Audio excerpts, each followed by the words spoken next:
Cici Dalinya, manajer umum Ducati dan salah satu pendukung utama perekrutan Marc Marquez, telah memuji visi pembalap Spanyol itu dalam merencanakan kembalinya ia ke tahta MotoGP yang berhasil ia kunci pada hari Minggu ini.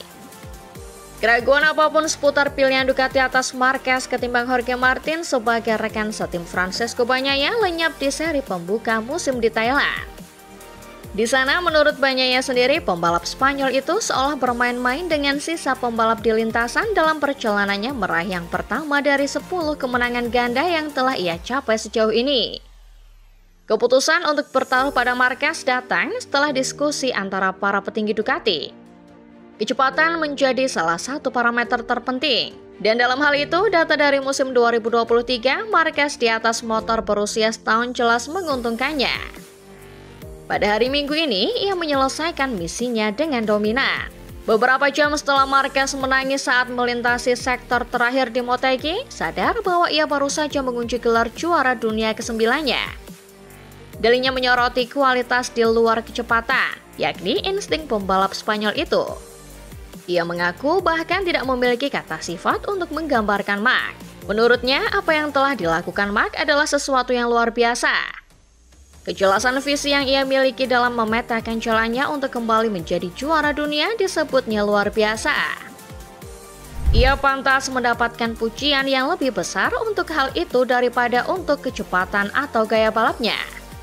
Dalinya menambahkan bahwa ia tidak berpikir ada banyak atlet dalam sejarah yang telah berkorban sebanyak yang ia lakukan untuk menang lagi. Dalinya yang telah bekerja dengan banyak talenta hebat juga menggarisbawahi kerendahan hati Marquez, terutama dalam hal mengakui kesalahan meskipun hanya sedikit yang ia buat musim ini. Mengenai kebangkitan Bagnaia di Jepang, Dalinya mengatakan bahwa mereka berhasil meraih finish 1-2 dalam balapan. Sebuah kemenangan yang memberi mereka gelar juara dan mereka telah membantu Pecco untuk bangkit kembali. Dalinya menghindari penjelasan detail mengenai perubahan yang tiba-tiba mengembalikan daya saing Bagnaia. Ia hanya menyatakan bahwa bukan berarti mustahil untuk membantu Pecco lebih awal, melainkan mereka harus tahu terlebih dahulu apa yang harus dilakukan. Dan untuk mengetahui apa yang harus dilakukan, terkadang seseorang harus melewati seluruh perjalanan sulit tersebut. Sementara akhir pekan Marquez akan dikenang sebagai tonggak sejarah, Pedok juga berharap bahwa terobosan Bagnaia menandai titik balik yang telah ia cari selama berbulan-bulan. Meskipun Ducati tidak akan mengatakannya secara gamblang, tampaknya juara dunia 2 kali itu menemukan kembali feelingnya yang hilang begitu merek Borgompani kali itu memasukkan kembali elemen-elemen dari motor tahun lalu ke dalam motor GP25 miliknya.